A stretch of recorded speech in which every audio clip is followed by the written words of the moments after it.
Creo que si no hay nada que podamos alterar o cambiar, no hay espacio para avanzar y, por tanto, no estamos en un entorno científico.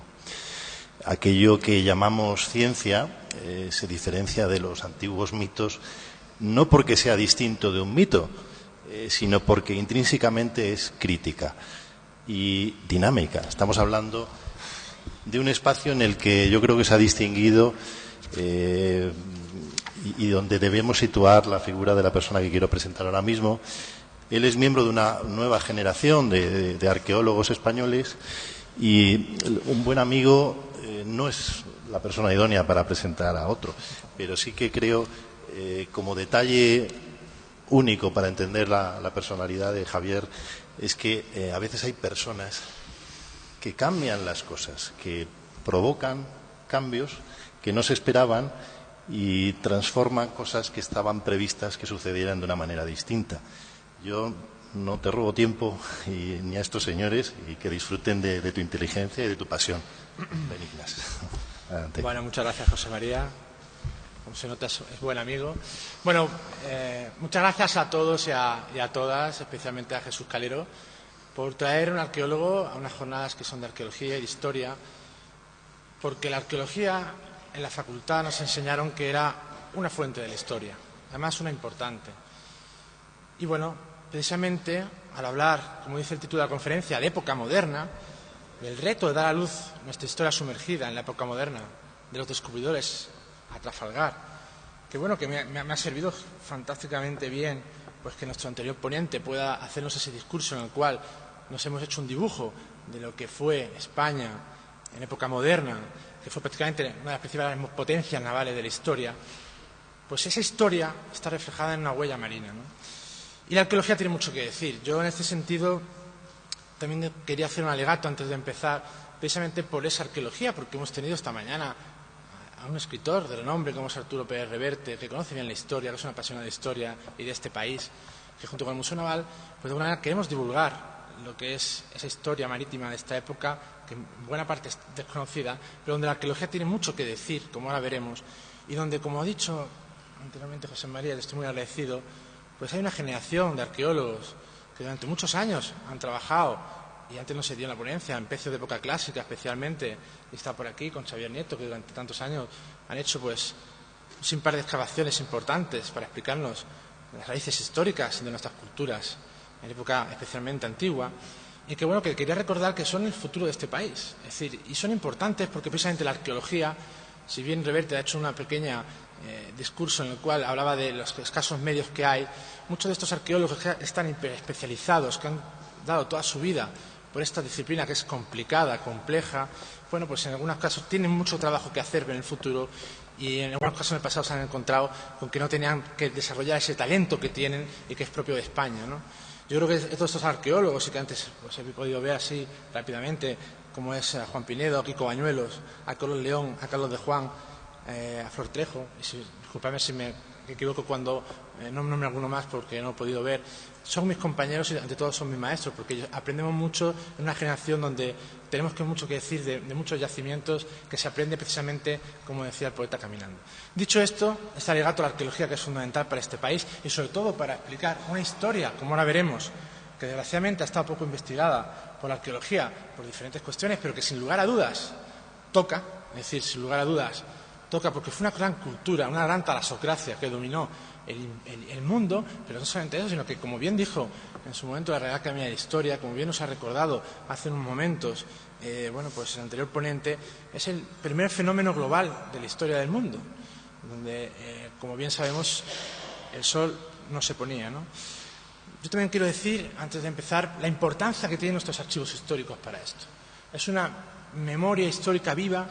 como el viso del Marqués, el papel que tiene la Armada, especialmente con sus archivos históricos, donde realmente están todos estos miles de naufragios que están por todos los mares del mundo. Y en ese sentido es muy importante en un futuro,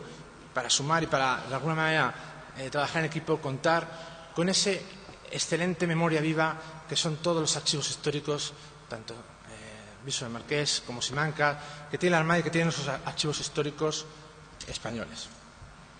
Es una cuestión importante porque en arqueología es fundamental un trabajo bibliográfico previo que se sustenta en muchas ocasiones pues precisamente en estos estudios donde está todo medido, donde está mucho escrito, donde realmente, pues como bien pasamos a la historia, nuestros escribanos y nuestros cuerpos de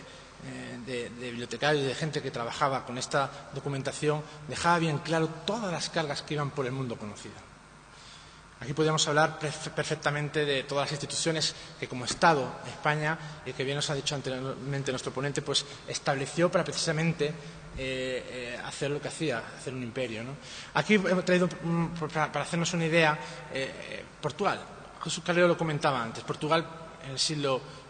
XVI y especialmente pues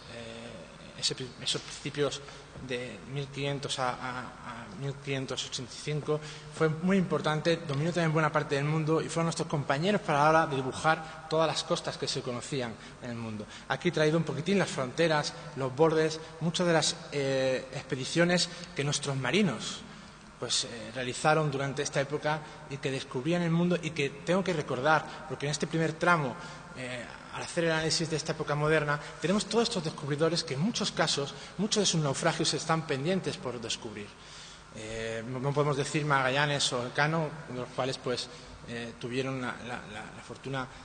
de alguno perecer en esta epopeya y donde realmente el valor histórico que tienen contra esos barcos son fundamentales. Tenemos muchísimos descubridores. Tenemos,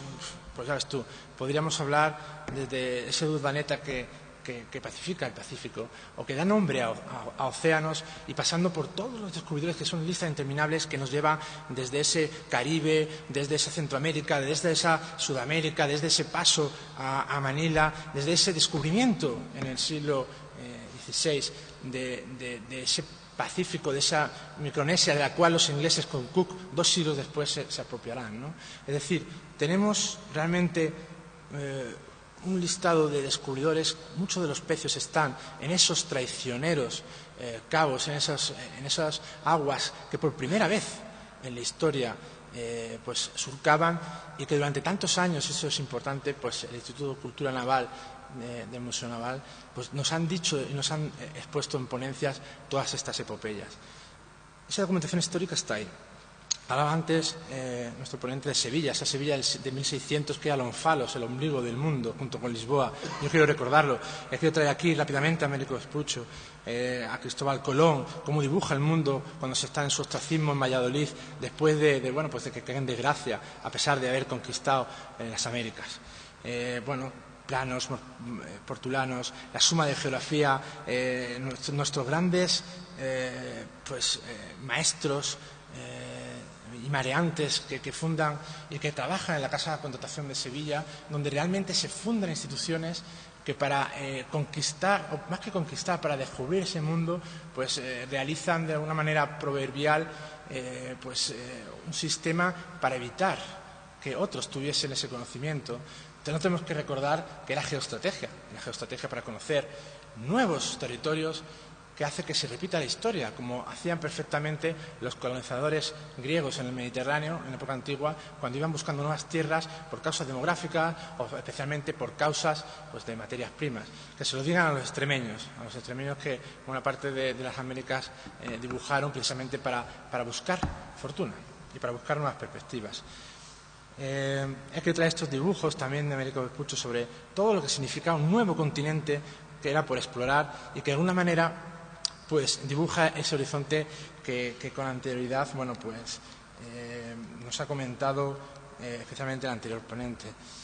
Felipe II quería traerlo a colación porque quiero hacer un discurso un poco histórico antes de empezar precisamente con estos descubridores, con estos ilustres marinos que durante tanto tiempo en la historia de España, esa historia moderna, se han repetido y que era buena parte de ese talento que Pérez Reverte decía al principio que tanta melancolía le daba. El haber perdido pues, en el siglo XVIII, por ejemplo, por la ocasión que teníamos. Y bien, el problema de la arqueología, y hemos hablado de Casa Tesoro, después hablaremos un poco, es que muchas veces por el público en general se habla de pecios de época moderna como si fueran tesoros. Los arqueólogos, y mis compañeros bien lo saben, nada más alejado de poder dibujar sobre una máquina que en época moderna, y aquí José Luis Casado Soto deja bien claro la importancia que tiene como referencia del I+D+I y de la tecnología naval, esos barcos que cruzaban los océanos y que precisamente llevaban lo mejor de los astilleros de cada cultura, cómo construían los barcos, de qué manera, con qué maderas. Todo esto implica realmente una revolución tecnológica que destierra por completo pues esa imagen que tenemos y que tenemos que traer aquí pues del barco como un tesoro, ¿no? Y que simplemente se remite a una carga que es importante, porque es de alguna manera la causa económica en muchas ocasiones de esas rutas de intercambio comercial, pero que de ninguna manera podemos desde la arqueología dejar claro que es una joya, un tesoro. Es mucho más que eso, es cultura, es sociedad y es economía.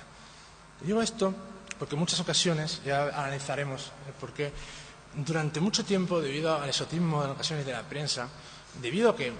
como veremos después, no tenemos en muchísimos años excavaciones científicas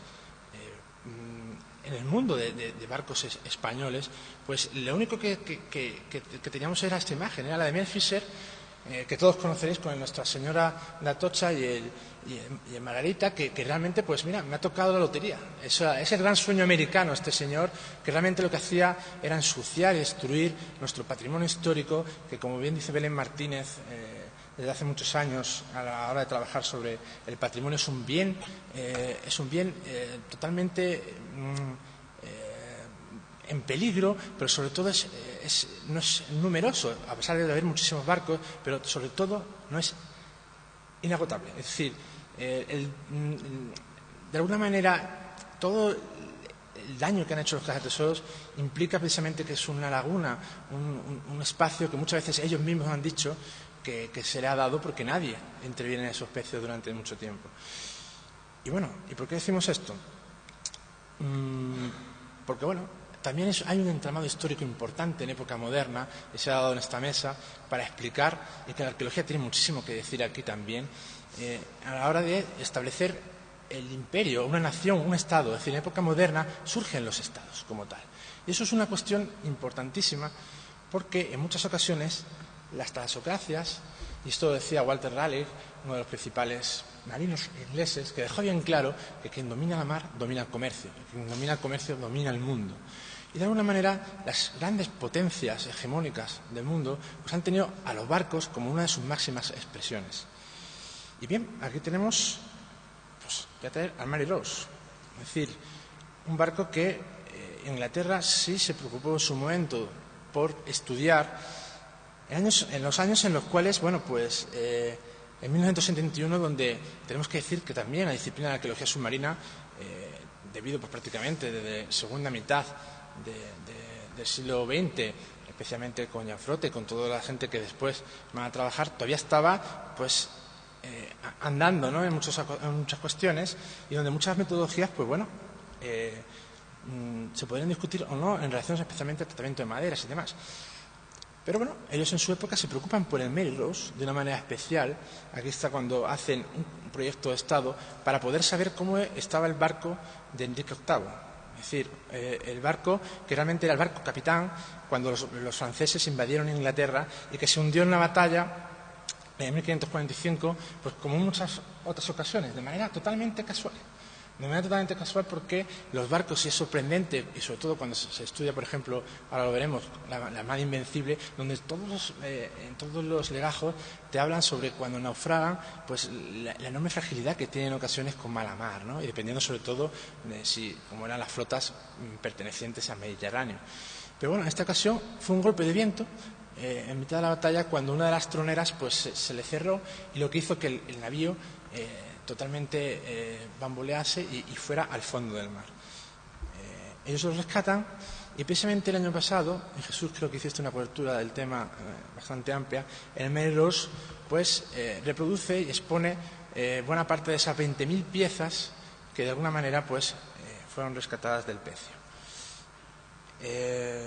El pecio se puede conocer en toda su estructura, incluso por materiales que para la arqueología tienen una importancia notable, como es la de los propios vestimentas de los marineros o de las personas que estaban a bordo, que lógicamente nos dan una documentación muy importante sobre la vida cotidiana, e incluso detalles tan curiosos y tan interesantes como es, por ejemplo, al fin y al cabo, la de las personas, la de los hombres, la de los marinos que iban a bordo del Mary Rose. En este caso, era muy gracioso, no solamente por la figura del perro, sino porque, curiosamente, este esqueleto se hace una reconstrucción en 3D de estos marinos en base a la tafonomía o a la estructura ósea de los esqueletos, y curiosamente dan una hipótesis de trabajo en la cual, debido al estudio de las dentaduras, pues dejan bien claro que posiblemente los marinos eran del sur de Europa y posiblemente españoles, en una época en la cual precisamente los españoles pues dictaban la estrategia a nivel mundial de descubrimientos, y donde los marinos inclusive iban en las naves capitanas de las naves inglesas. Y esto lo da la arqueología. Es importantísimo. Cuestiones como, por ejemplo, hemos ahondado antes en lo que es las sandalias, que es pues la vida cotidiana de un marino. Y así seguimos pues con la artillería y todos los demás elementos que hacen que de alguna manera pues tengamos esta referencia museológica junto con, curiosamente en la foto, junto con la popa de uno de los barcos insignia de la Marina inglesa, que es el Victory, ¿no? Hablaba antes Arturo Pérez Reverte de la necesidad que tienen los niños para educar en una cultura acerca de su futuro, de su pasado naval y marítimo, para que explique su historia. Y bueno, es también un placer ver en el Victory cuando van todos los escolares de Inglaterra, muchísimos de ellos, van precisamente pues, a ver sus raíces históricas, ¿no? Y esto, junto con el Mary Rose, hablar de arqueología y de barcos, pues para la cultura marítima tiene un valor importante y añadido. Las batallas también adquieren un papel importante, y tenemos Lepanto, que voy a pasar muy rápidamente por ella, que bueno, es otro hito totalmente de la historia de la humanidad entre la cristiandad y el islam. Yo tuve la suerte de, con José Ignacio González Ayer, trabajar en profundidad en el cuadro que está en el Museo Naval de Madrid, aprendí muchísimo. Y bueno, es un hito que en su momento tuvo una relevancia histórica terrible por lo que significaba la Santa Liga contra la hegemonía otomana, ¿no? Pues bien, esta gran batalla que prácticamente enfrentó a casi más de 350 galeras, realmente está en muchos casos por investigar. De hecho, pues cerca de las 40 naves hispanas que cayeron están en el fondo del mar. Y digo esto porque la galera es otro navío por estudiar desde el punto de vista de la arquitectura naval, donde sí tenemos precisamente una réplica preciosa que todos conoceréis en el Museo Marítimo de Barcelona, pero donde no deja de ser una réplica, y donde los antecedentes que tenemos sobre galeras excavadas en Europa pues pertenece en este caso a Stefano Medas en galeras de época medieval en la laguna de Venecia. Es otra oportunidad que tenemos, desde luego, desde nuestra cultura, pues para hablar precisamente de otro espacio, por hablar dentro de la arquitectura naval y de los navíos de nuestra cultura, ¿no? Hay muchísimos elementos diseminados de Lepanto en muchas iglesias que hasta hace no mucho tiempo han estado incluso pues, en condiciones de deterioro importantes, ¿no? Muchas banderas, muchos gallardetes, y bueno, en este sentido es otro de las cuestiones que es otra de las batallas navales más conocidas de la historia y que todavía necesitan pues una puesta en valor importante del mundo de la arqueología, porque desde luego el Museo Naval pues tiene una sala solamente prácticamente dedicada a ella, con la sala de los Austrias. Pero la arqueología tiene mucho todavía que decir aquí. También tenemos precisamente en Génova pues una réplica de una galera, y bueno, en el sentido de la arqueología y desde luego los equipos de arqueólogos tanto españoles como para hacer bueno el espíritu de UNESCO de cooperación con otros países del entorno europeo, pues sería fantástica oportunidad para trabajar precisamente en el Mediterráneo. Y bueno, la Felicísima Armada, otro elemento que quería traer aquí a colación, que tampoco está por investigar desde el punto de vista arqueológico. La Felicísima Armada, bueno, pues fue otro hito de la historia de nuestro país. Precisamente, recientemente ha tenido una renovación importante bibliográfica con Geoffrey Parker, que ha reescrito de nuevo su visión sobre la Felicísima Armada, y donde precisamente esta Armada Invencible pues le da un papel importante a la arqueología, con los datos que tiene de Colin Martin en relación a la artillería que ha descubierto en la Trinidad Valenciana. Es poquito, es decir, como ahora después al final veremos, la analogía y estudiar en un contexto de excavaciones en diferentes especios para saber datos sobre la artillería de a bordo de diferentes navíos, y no solamente en uno o en dos, es necesario para precisamente dar hipótesis de trabajo que te den un contexto. Y aún así, pues con los poquitos datos que tenía, para Geoffrey Parker es importante, porque la Invencible es descubierta en la Basket Zone, en Escocia, precisamente por este Colin Martin, y es trabajada especialmente en el Gran Grifón, uno de los pecios, y en el Santa María de la Rosa, creo que fue. Pero precisamente la historia que han contado en muchas ocasiones sobre el Armada Invencible han sido también cazatesoros. Es decir, estos son dos anillos que Robert Stenwick pues sacó del Girona, que es otro de los pecios que embarranca en las costas irlandesas y escocesas, y donde precisamente pues lo que se reitera de nuevo es en el mito del oro y de esas joyas que llegaban los hidalgos y los caballeros españoles en el barco, y donde se crea una musealización en torno a esto, y además con una serie de de direcciones exentas de directrices arqueológicas, y es precisamente donde ocupan de nuevo un espacio los cazatesoros, en vez de esos arqueólogos que son necesarios que cuenten esa historia de nuestro país, ¿no? De nuestra cultura y sobre todo de un hito de la historia como es tan conocido como el de la Armada Invencible.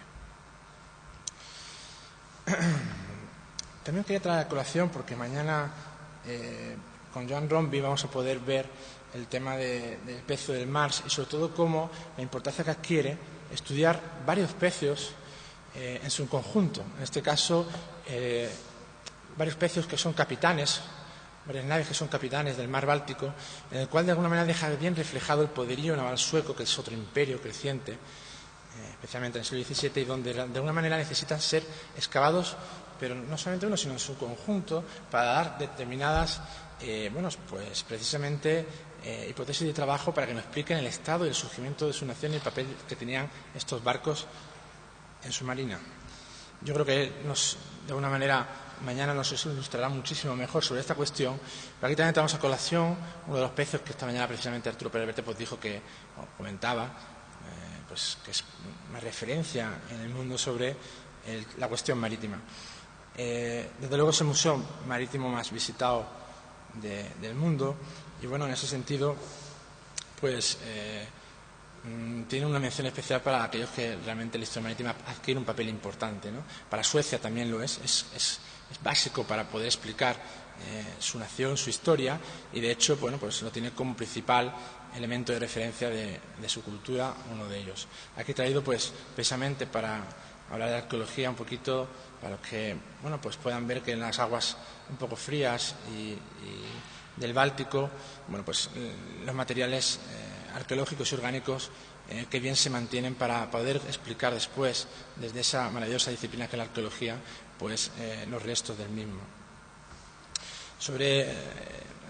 una discusión importante, especialmente, como decía antes, debido al tratamiento de las maderas y demás, que sería en algunas ocasiones motivo de debate a día de hoy. Lo que sí está claro es que es un icono de los museos marítimos del mundo. Después también quería traer a colación, para ir terminando, un hito histórico que quizás sea la batalla naval más conocida de la historia. Si sirve para posicionarnos en alguna cuestión, es la batalla de Trafalgar. Todos la conocéis, especialmente muchos de los expertos que posiblemente estéis aquí, pues la habéis estudiado y habéis publicado sobre la misma. Tenemos una magnífica oportunidad para poner de alguna manera pues nuestra historia marítima en el mundo, porque también la arqueología y la historia se basa precisamente en el interés de la sociedad por conocer su pasado, y sobre todo el atractivo que puede tener pues muchas cuestiones que rodean precisamente la batalla más conocida de la historia. Aquí trabajo de arqueología habría pues para años y años, y pues hay que comentaros que muchos de los barcos que tenemos, como bien sabéis, están en nuestras costas, están pegados a nuestro litoral andaluz, y realmente Trafalgar es otro mito a debatir sobre la conveniencia o no de trabajarla, de investigarla, desde el punto de vista de la arqueología, donde desde luego, bajo el punto de vista, se tendría mucho que decir, y sobre todo mucho que poner en valor, musealizar y publicar en barcos que eran pues las principales máquinas bélicas de su momento. Los ingleses, y aquí traigo pues, aparte de hacer arqueología y hacer historia en ese sentido con estas naves, también hacer homenajes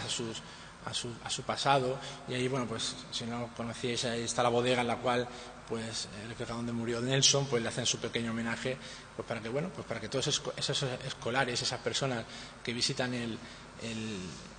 Victory, pues puedan recordar que fue en su pasado esa figura histórica y que de alguna manera tengan bien presente quién fue él, y que es el reto que comentaban esta mañana en la mesa de debate, que conociesen pues precisamente a Ulloa, a Blas de Lezo, a Churruca, a toda esta gente que también pues formaron parte de su historia, ¿no? Otro aderezo más pues a nuestra sociedad, a nuestra cultura. Por último quería traer San Salvador, que es un pecio que nos habla también de esas fragatas que durante la época borbónica, especialmente ese siglo XVIII, que se hablaba de esa melancolía, de ese renacer de toda del I+D marítimo en relación con todos esos cuerpos de ingenieros, esos colegios de cirugía, esas escuelas de navegantes, ese surgir del XVIII, que precisamente pues inunda de fragatas que van por todo el mundo para, bueno, pues para poder mantener ese imperio colonial que se tenía, y en el cual pues de nuevo van economía, va sociedad y va cultura.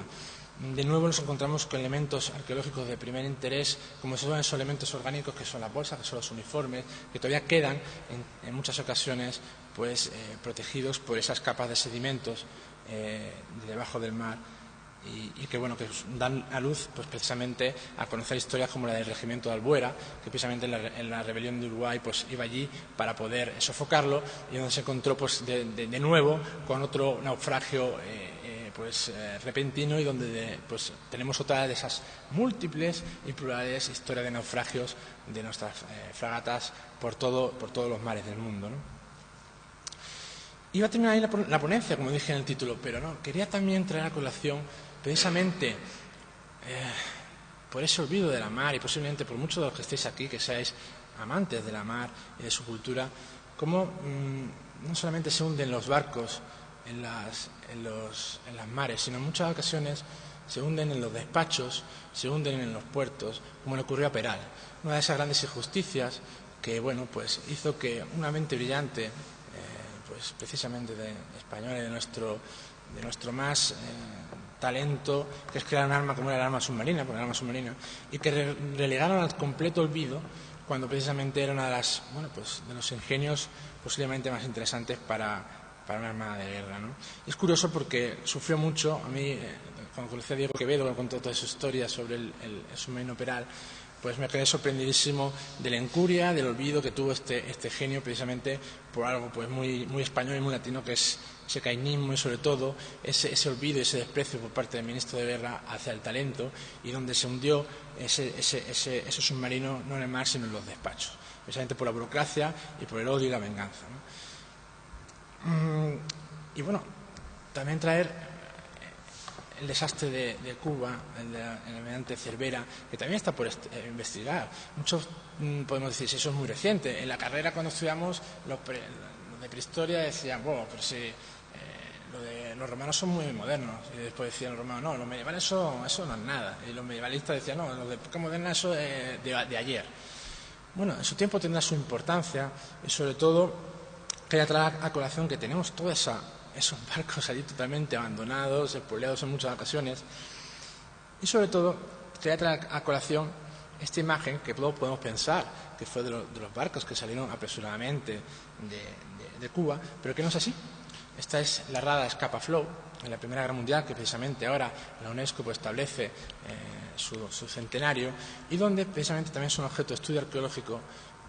con tecnología, precisamente para preservarlos del deterioro, del olvido, del expolio, donde con unas medidas eficaces ya se tiene documentado para el resto del tiempo, y donde podemos ver que material arqueológico puede ser del siglo XIX, del siglo XVIII, para una cultura y para la humanidad tiene su importancia, y donde pues, el ejemplo de Scapa Flow nos deja bien claro que es importantísimo documentarlos para la historia. Y bueno, en base a eso, simplemente quería ya hablar del futuro. Es decir, creíamos que Odisea había sido un punto de inflexión, y en buena parte lo ha sido, y debemos reflexionar sobre realmente qué papel han tenido, porque en época franquista se le daban medallas a cazatesoros porque se pensaban que eran científicos. Mel Fisher y sus amigos se regodeaban con los medallones de época, bueno, pues de Nuestra Señora Atocha y del esplendor del Imperio Español. Es curioso cómo cuestiones tan rocambolescas como la de la fragata de Juno y la Galga pues se den en nuestro país recientemente, donde se excava por parte de una empresa cazatesoros un yacimiento arqueológico y donde se le da permiso administrativo para poder seguir excavándolo después en contra del tribunal norteamericano de decir que se tenían que ir de allí. Y bueno, eso desde luego ha sido hasta la historia muy reciente, hasta este caso de Odisea, que es muy largo y bueno, que estuvieron varios años, como han comentado, y que ahora nos abre la puerta al futuro, en el cual, como bien comentaba José María, y por eso quería hacer ese pequeño alegato al valor de la arqueología como principal fuente y aliado de la historia marítima, en muchos casos naval, de este país, en donde hay una serie de arqueólogos formados, precisamente durante esos 20 años que se han estado excavando en época antigua especialmente, y aquí Xavier Neto pues nos va a poder hablar mucho de ese tipo de intervenciones durante mucho tiempo, pero que realmente con los datos en la mano tenemos un horizonte que también hay que plantear en una parte histórica importante como es la época moderna, y donde precisamente nosotros, nuestra generación, que hemos aprendido de la manera más humilde, porque es una disciplina muy complicada, con muchos errores, con muchos aciertos posiblemente, pero donde pensamos que la cooperación es fundamental, y donde se abre un horizonte en el cual es importante cooperar, con ejemplos que tenemos, como por ejemplo como en Francia, la de la SAM, donde un Estado centralizado pues coopera con las regiones sin ningún problema. Ese es el futuro, ese es el presente quizás, ese es el debate. Pero lo que sí tenemos claro con los datos en la mano es que no se han excavado, como hablábamos de esos pecios del mar Báltico, un conjunto de pecios para explicar su historia como nación, o como traigo a colación ahora aquí, y para terminar, con la última exposición que pude ver en el British Museum, donde hablaban de vikingos, pero hablaban de vikingos como una cultura, es decir, como personas, como cultura, como sociedad, como economía, como barcos especialmente, con un libro como este que te decía Los barcos vikingos, y donde te explicaban toda la evolución de los diferentes tipos de naves, porque han sido todas excavadas en su mayoría, donde en época romana afortunadamente tenemos mucho que decir, en época antigua, pero que en época moderna pues tenemos ese vacío histórico que es legítimo, que es importante además para nuestro país pues investigar y estudiar, y donde también tenemos mucho futuro dentro de la arqueología de este país para poder de alguna manera rememorar, investigar, difundir y también llenar de contenido ese maravilloso museo que tenemos, que es el Arco de Cartagena, que posiblemente sea uno de los museos más importantes que haya en el arco mediterráneo y en el mundo. Es un reto. Ellos hacen vikingos, nosotros también podemos hablar de una época que bueno, que muchas veces cuando habla de España, y esto se lo he escuchado a este señor que está esta mañana, la primera vez dice, parece que eres o un facha o una cosa así, y realmente la época moderna fue una historia, un devenimiento de la nación, fue una época muy importante donde precisamente hay mucho que investigar desde lo marítimo, desde la arqueología, para de alguna manera desmenuzar y explicar ese talento, ese I+D+I, esa maravillosa sociedad que iba a bordo por todos los mares del mundo. Y os dejo para terminar esta imagen graciosa de los vikingos asaltando el Big Ben, que bueno, que también eso forma parte de la difusión de valores marítimos a la sociedad, para que acercarles precisamente para eso algo tan importante como es nada más y nada menos que la historia, la mar y la arqueología. Muchas gracias.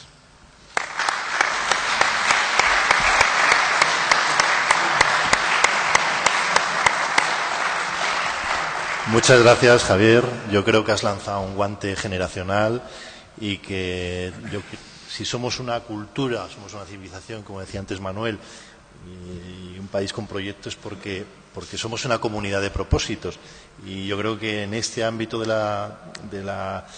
de la arqueología subacuática, donde tanto de nosotros mismos está por averiguar, ¿no?, y por descubrir, pues es un buen propósito colectivo que yo creo que has presentado fantásticamente. Solamente recordar que Javier, muchas de las cosas que ha afirmado aquí, tiene legitimación más que sobrada. Es un señor que se ha batido a veces a solas contra los peores enemigos que tiene nuestro patrimonio y bueno, ha sobrevivido, y no siempre gracias a quienes tenían que haberle apoyado desde el principio. Pero vamos, todo un honor tenerte, Javier. Muchas gracias.